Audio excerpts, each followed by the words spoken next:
अब भाजपा और संघ के लिए जमाना बदल रहा है, विचार बदल रहे हैं, नजरिया बदल रहा है, दामाद बदल रहे हैं, हालात के मुताबिक आस्था बदल रही है। कल तक मुगलों को गाली देने वाले, मुगलों को आक्राता कहने वाले, मुगलों को आक्रमणकारी कहने वाले, मुगलों को हमलावर कहने वाले अब मुगलों की तारीफ कर रहे हैं। कल तक मुगलों को गालियाने वाले अब मुगलों की शान में कसीदे पढ़ रहे हैं। कल तक इस्लाम का ताल्लुक हमलावरों से जोड़कर पेश करने वाला आरएसएस ही मुगलों की तारीफ में सिर झुकाए खड़ा है। कुछ कसीदे अकबर के ससुराल वालों ने पढ़ चुके हैं और कुछ कसीदे सनातनी राजपूत पढ़ चुके हैं। लेकिन आरएसएस का सबसे बड़ा नेता ही अगर मुगलों की तारीफ करने लगे तो इस प्यार को क्या नाम दिया जाए? अचानक मुगलों के लिए मन में सम्मान को कौन से रिश्ते का नाम दिया जाए?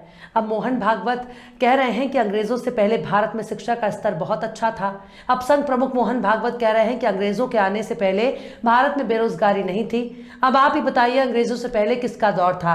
आरएसएस वाले कल तक बाबर के औलादों को सबक सिखा रहे हैं। अकबर, हुमायूं, औरंगजेब को मुंह तोड़ जवाब दे रहे थे, लेकिन मुगलों को मुंह तोड़ जवाब देने के चक्कर में अब मुगलों से ही दिल लगा बैठे हैं। आरएसएस का इतना बड़ा सरदार ही अगर मुगलों पर दिल हार गया तो सोचिए तमाम गौरक्षक, बजरंग दल, विश्व हिंदू परिषद, श्री राम सेना और करनी सेना के लिए कितने दुख की बात है। साध्वी प्रज्ञा, साध्वी प्राची और नरसिंहानंद के लिए कितना बड़ा सदमा है। लेकिन बेचारे मोहन भागवत मुगलिया हुकूमत की इतनी तारीफ करेंगे किसी ने सोचा ही नहीं था। वाकई मुगलों की इतनी तारीफ तो बेचारा मुसलमान भी नहीं करता जितनी तारीफ मोहन भागवत दबी जबान में मुगलों की कर रहे हैं। अब आप ये मत कहना कि संघ ने जंग आजादी में अंग्रेजों का साथ नहीं दिया था।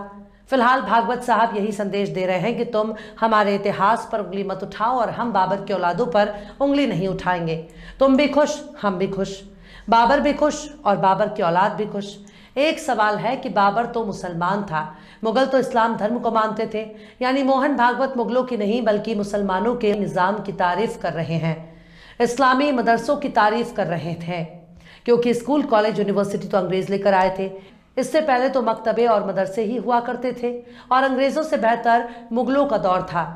तो चुल्लू भर पानी में डूब मरो मदरसों पर उंगली उठाने वालों, क्योंकि भागवत ने मुगलों की तारीफ कर दी, लेकिन अभी आपने अदाकारी देखी कहाँ है? अभी तो पूरी पिक्चर बाकी है। अब ना दे इल्जाम बेदर्दी का मक्कारी न कर, अब ना दे इल्जाम बेदर्दी का मक्कारी न कर, तू ही खुद को जांच ले, मुझसे अदाकारी न कर। सलाम, नमस्ते, सत श्री अकाल। मैं हूं आपके साथ हर्षिता मिश्रा और आप देख रहे हैं टाइम्स मेल।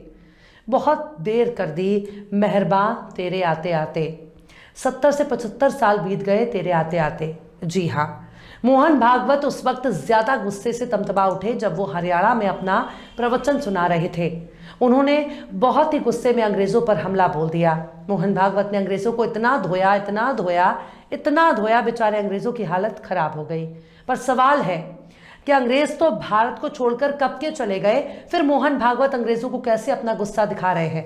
क्योंकि जब आरएसएस को अंग्रेजों के खिलाफ खड़े होने का वक्त था तब तो वो अंग्रेजों के चरणों में लेटा हुआ था, अंग्रेजों के लिए मुखबिरी कर रहा था, अंग्रेजों के चरण धोने पर मिले पैसे से मौज काट रहा था। उस वक्त आरएसएस के पास मौका भी था, उसके पास देशभक्त बनने का भरपूर मौका था। लेकिन अब लकीर पीटने से क्या फायदा?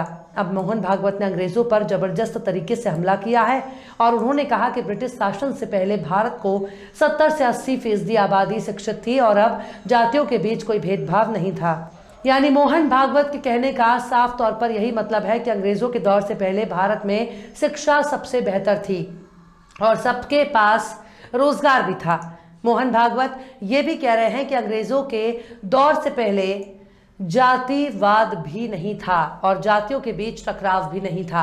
तो क्या मोहन भागवत ये कहना चाह रहे हैं कि मनुस्मृति में जाति के नाम पर जितनी भी हिंसा और सजा का प्रावधान दिया गया है वो सब कुछ अंग्रेजों के दौर में शुरू हुआ? क्या मोहन भागवत ये कहना चाह रहे हैं हिंदू में जातिवाद अंग्रेजों के दौर में शुरू हुआ? अगर ऐसा है तब तो मनुस्मृति अंग्रेजों के दौर में लिखी गई है।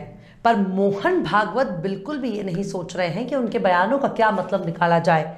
मोहन भागवत अगर अंग्रेजों से पहले के दौर को सबसे उम्दा और शानदार मान रहे हैं तो मोहन भागवत को यह भी मालूम होगा कि अंग्रेजों से पहले मुगलों का दौर हुआ करता था। अंग्रेजों से पहले मुगलिया दौर में इस्लामी निज़ाम पर अमल होता है। हर किसी के लिए मुफ्त में एजुकेशन सिस्टम था, मुफ्त में इलाज होता था, जातिवाद जुर्म था, समाज में हर वर्ग के लिए बड़े बड़े मदरसों में पढ़ाई लिखाई होती है, लेकिन मोहन भागवत अगर बिना नाम लिए मुगलों के दौर की तारीफ कर रहे हैं तो उनको बोलने में क्या दिक्कत है। मुगलों के दौर की शिक्षा व्यवस्था सबसे शानदार थी।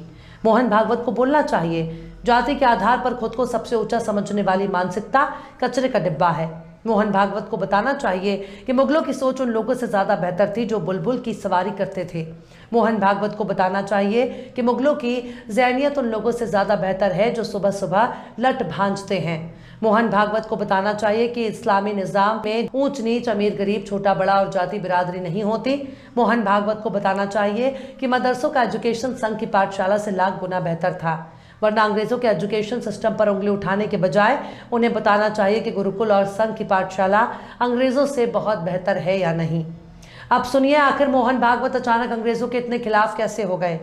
दरअसल मोहन भागवत इंद्री करनाल मार्ग पर आत्मा मनोहर जैन आराधना मंदिर परिसर में एक मल्टी स्पेशलिटी हॉस्पिटल का उद्घाटन करने के बाद एक सभा को संबोधित कर रहे थे। इस दौरान उन्होंने ब्रिटिश शासन का जिक्र करते हुए कहा, ब्रिटिश शासन से पहले भारत की 70 से 80% आबादी शिक्षित थी और कोई बेरोजगार नहीं था। तब वहां की केवल 17% आबादी ही शिक्षित थी, लेकिन अंग्रेजों ने वहां की शिक्षा प्रणाली को ये लागू किया और वो 70% शिक्षित बन गए, जबकि भारत को केवल 17% आबादी ही शिक्षित रह गई। मोहन भागवत ने आगे कहा कि जाति और रंग के आधार पर ब्रिटिश शासन के पहले कोई भेदभाव नहीं था, क्योंकि हमारी शिक्षा प्रणाली लोगों को आत्मनिर्भर बनाने के लिए बनाई गई थी। उन्होंने कहा कि अंग्रेजों ने यहाँ इंग्लैंड की शिक्षा प्रणाली लागू की थी और इसने देश की शिक्षा प्रणाली को नष्ट कर दिया। हमारी शिक्षा व्यवस्था न केवल रोजगार के लिए बल्कि ज्ञान का माध्यम भी थी। शिक्षा सस्ती और सभी के लिए सुलभ थी, इसलिए समाज ने शिक्षा का सारा खर्च उठाया और शिक्षा से निकले विद्वानों, कलाकारों और कारीगरों को पूरी दुनिया से पहचान मिली। मोहन भागवत ने कहा कि आजकल हमारे देश में स्थिति यह है कि शिक्षा और स्वास्थ्य के लिए कोई भी कुछ भी करने को तैयार है, क्योंकि दोनों ही चीजें महंगी और दुर्लभ हो गई हैं। उन्होंने कहा कि आज शिक्षा एक व्यवसाय बन गया है। शिक्षा और स्वास्थ्य हर व्यक्ति तक पहुंचे, ये जरूरी भी है। उन्होंने कहा कि एजुकेशन सिस्टम के महत्व पर प्रकाश डालने की जरूरत है। स्वास्थ्य और शिक्षा क्षेत्रों में सुधार की जरूरत है। हम वो नहीं हैं जो सिर्फ अपने लिए जीते हैं। समाज को मजबूत करके ही लोग देश में अच्छी चीजें होते हुए देख सकते हैं। कुल मिलाकर मोहन भागवत आज के एजुकेशन सिस्टम पर निशाना साधने के बजाय अंग्रेजों की आलोचना कर रहे हैं और इस आलोचना के लिए मोहन भागवत मुगलों के दौर की तारीफ कर रहे हैं। लेकिन मोहन भागवत ने अंग्रेजों की आलोचना से पहले शायद होमवर्क ठीक से नहीं किया।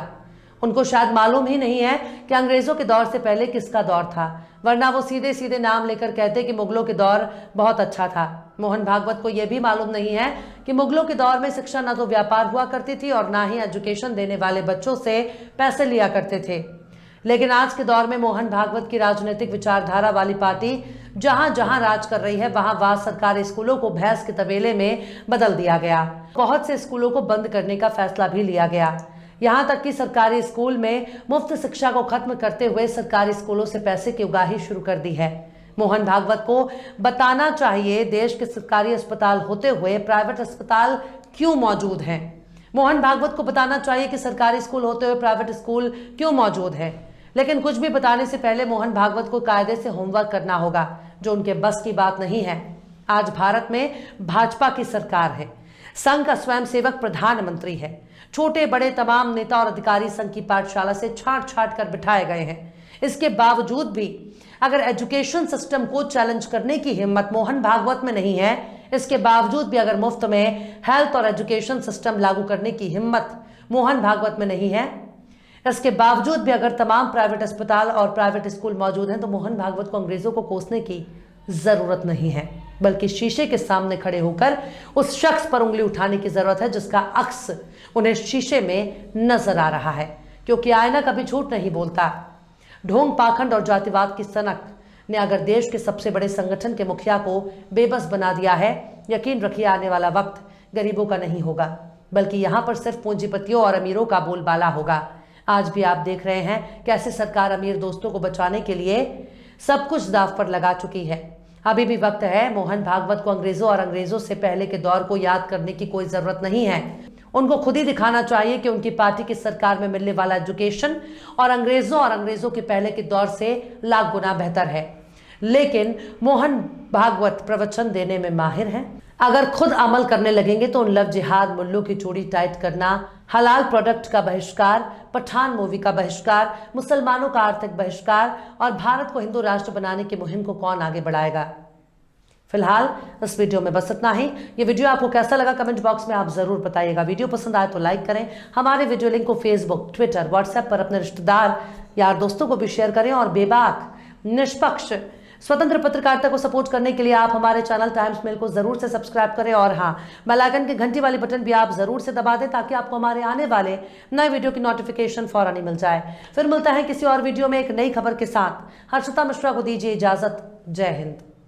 तो देख लिया आपने हमारे इस वीडियो को। हमें उम्मीद है कि आपने हमारे वीडियो को लाइक किया होगा और दूसरों को भी शेयर किया होगा। अगर अभी तक आपने हमारे चैनल टाइम्स मेल को सब्सक्राइब नहीं किया है तो जल्दी से सब्सक्राइब कर दें और बेल आइकन भी प्रेस कर दें।